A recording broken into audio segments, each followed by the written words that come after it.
الحمدللہ، اللہ تعالیٰ کا لاکھ لاکھ شکر ہے کہ مالک الملک نے اپنی یاد کی توفیق اور موقع عطا فرمایا۔ لاکھوں اور کروڑوں درود حضرت محمد مصطفیٰ صلی اللہ علیہ وآلہ وسلم پر، جن کے طفیل مالک الملک نے یہ مہربانی عطا فرمائی۔ سامعین کرام، اللہ تعالیٰ نے قرآن پاک میں ارشاد فرمایا، اعوذ باللہ من الشیطان الرجیم، بسم اللہ الرحمن الرحیم۔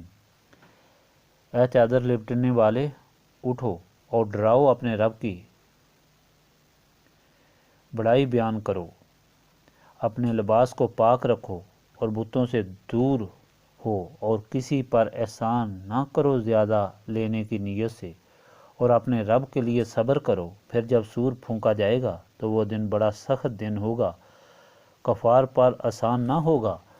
آپ صلی اللہ علیہ وآلہ وسلم چھوڑ دیں مجھے اور جس کو میں نے تنہا پیدا کیا ہے، اور میں نے اسے دیا ہے مال کثیر اور بیٹے دیے ہیں جو پاس رہنے والے ہیں، اور مہیا کر دی ہے اس کے لیے ہر قسم کی اچھائی، پھر طمع کرتا ہے کہ میں اسے مزید عطا کروں۔ ہرگز نہیں، وہ ہماری آیتوں کا سخت دشمن ہے۔ میں اسے مجبور کروں گا کہ وہ کٹھن چڑھائی چڑھے۔ اس نے غور کیا اور پھر ایک بات طے کر لی۔ اس پر پھٹکار، اس نے کتنی بری بات طے کر لی۔ اس پر پھر پھٹکار، اس نے کیسی بری بات طے کی۔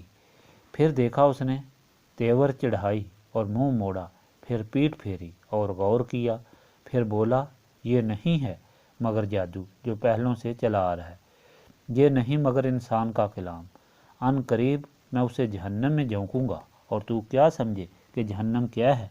نہ باقی رکھے اور نہ چھوڑے، جلسا دینے والی آدمی کی کھال کو۔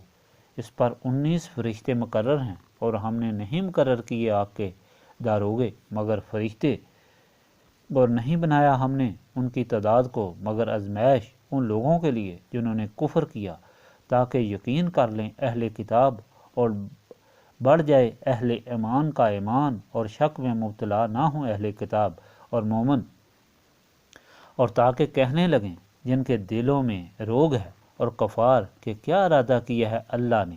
اس مثال سے یوں ہی اللہ تعالیٰ گمراہ کر دیتا ہے جس کو چاہتا ہے، اور ہدایت بخشتا ہے جس کو چاہتا ہے، اور کوئی نہیں جانتا آپ صلی اللہ علیہ وآلہ وسلم کے رب کے لشکروں کو اس کے بغیر، اور نہیں ہے یہ بیان مگر نصیحت لوگوں کے لیے۔ ہاں ہاں، چاند کی قسم اور رات کی قسم جب وہ پیٹ پھیرنے لگے، اور صبح کی قسم جب وہ روشن ہو جائے، یقیناً دوزخ ایک بڑی آفتوں میں سے ایک آفت ہے، اور ڈراوا ہے اس انسان کے لیے جو تم سے آگے بڑھنا چاہتا ہے یا پیچھے رہنا چاہتا ہے۔ ہر نفس اپنے عملوں میں گروی ہے، سوائے اصحاب یمین کے جو جنتوں میں ہوں گے۔ اہل جنت پوچھیں گے مجرموں سے کہ کس جرم نے تمہیں جہنم میں داخل کیا ہے؟ وہ بولیں گے ہم نماز نہیں پڑھا کرتے تھے، اور ہم ہرزہ سرائی کرنے والوں کے ساتھ مل کر ہرزہ سرائی کرتے رہتے تھے، اور ہم جٹلایا کرتے تھے روز جزا کو، یہاں تک کہ ہمیں موت نے آ لیا۔ پس انہیں کوئی فائدہ نہ پہنچائے گی شفاعت کرنے والوں کی شفاعت۔ پس انہیں کیا ہو گیا ہے کہ وہ اسے نصیحت سے روگرداں ہیں، گویا وہ بد کے ہوئے جنگلی گدھے ہیں جو بھاگے جا رہے ہیں شیر سے، بلکہ ان میں سے ہر شخص چاہتا ہے کہ اس کو کھلے ہوئے صحیفے دیے جائیں۔ ایسا ہرگز نہیں ہوگا، دراصل وہ آخرت سے ڈرتے ہی نہیں۔ یہ قرآن تو یقیناً نصیحت ہے، پس جس کا جی چاہے نصیحت حاصل کرے، اور وہ نصیحت قبول نہیں کریں گے بجز اس کے کہ اللہ تعالیٰ چاہے۔ وہی اس قابل ہے کہ اسے ڈرایا جائے، اور وہی بخشنے کے لائق ہے۔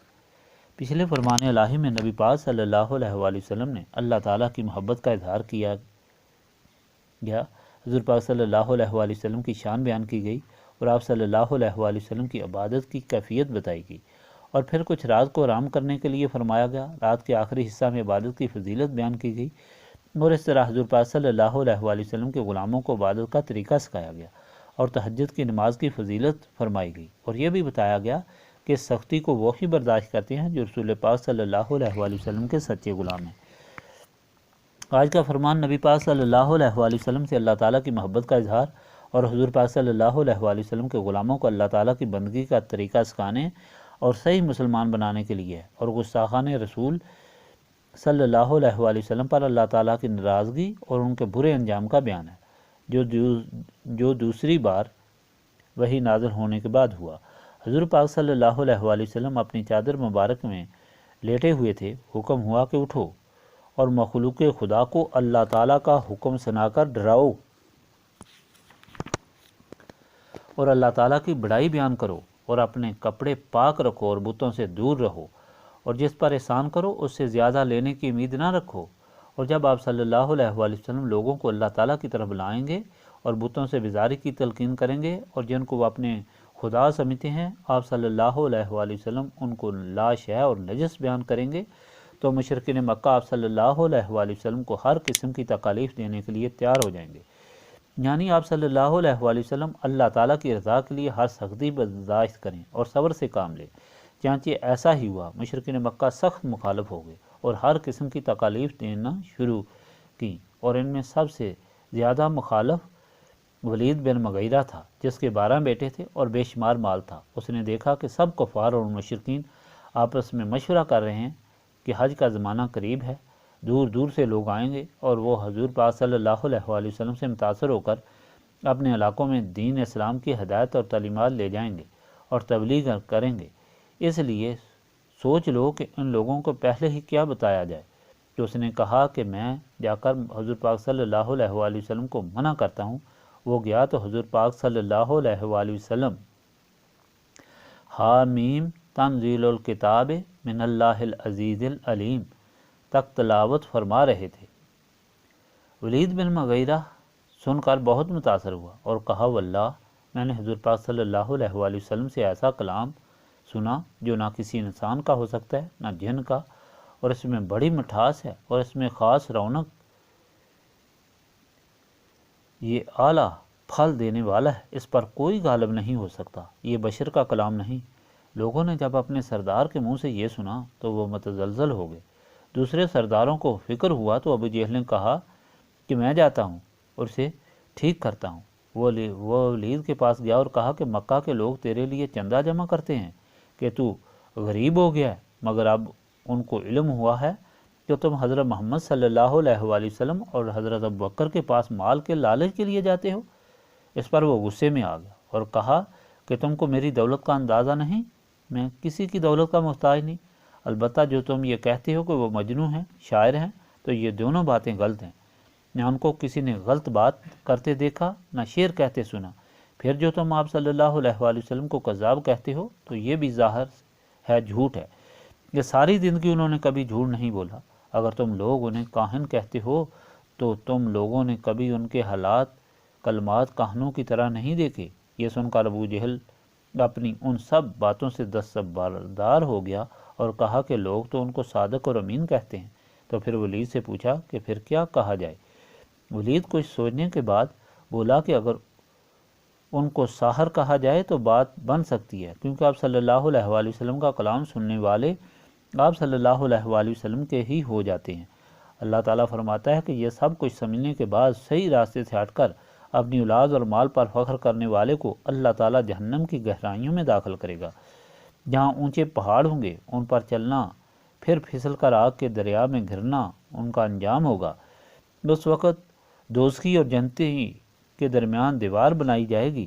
ان سے پوچھا جائے گا کہ تم کیوں کر جہنم میں گئے ہو، تو وہ بولیں گے کہ ہم نے اللہ تعالیٰ کے رسول صلی اللہ علیہ وآلہ وسلم کی اطاعت نہ کی، نماز نہ پڑھی، غریبوں کو کھانا نہیں کھلایا۔ گویا نماز نجات کا بہت بڑا ذریعہ ہے، یہ اللہ تعالیٰ کے قریب کرتی ہے اور پاک و صاف کرتی ہے اور گناہوں سے بچاتی ہے، اور اللہ تعالیٰ کو اپنی مخلوق بہت پیاری ہے۔ خدا کی مخلوق کو کھانا کھلانا سب سے افضل عبادت ہے۔ حضرت شیخ عبد القادر جیلانی نے فرمایا کہ مجھے سب سے زیادہ غریبوں کو کھانا کھلانا پسند ہے۔ آخر میں اللہ تعالیٰ نے فرمایا کہ جب وہ سخت دن ہوگا تو کوئی کسی کی سفارش نہ کرے گا، شفاعت ان کی نہ ہو سکے گی جنہوں نے شرک کیا اور جنہوں نے اللہ تعالیٰ کے رسول صلی اللہ علیہ وآلہ وسلم کی اطاعت نہ کی۔ عبداللہ بن ابی کی طرح، ورنہ حدیث سے ثابت ہے کہ روز محشر نبی پاک صلی اللہ علیہ وآلہ وسلم کو حکم ہوگا کہ آپ صلی اللہ علیہ وآلہ وسلم سفارش کرتے جائیں، میں قبول کرتا جاؤں گا۔ ہر شہید 70 آدمیوں کی سفارش کر سکے گا، اور نیک ماں باپ اللہ تعالیٰ کی عبادت گزار اپنی نیک اولاد کو سفارش سے اپنے ساتھ بلند مقامات پر بلا لیں گے۔ تو ثابت ہوا کہ حضور پاک صلی اللہ علیہ وآلہ وسلم کی مخالفت کرنے والے جہنم میں، اور حضور پاک صلی اللہ علیہ وآلہ وسلم کے غلام جنت میں ہمیشہ ہمیشہ رہیں گے۔ اور یہ غلامی رسول پاک صلی اللہ علیہ وآلہ وسلم ان کو نصیب ہوتی ہے جن کے دل و دماغ نسبت رسولی صلی اللہ علیہ وآلہ وسلم سے منور ہوتے ہیں اور شیطان اور نفس کے اثر سے آزاد ہوتے ہیں۔ یہی وہ نسبت رسولی ہے جس کو حاصل کرنے کے لیے یہ محفل منعقد کی جاتی ہے۔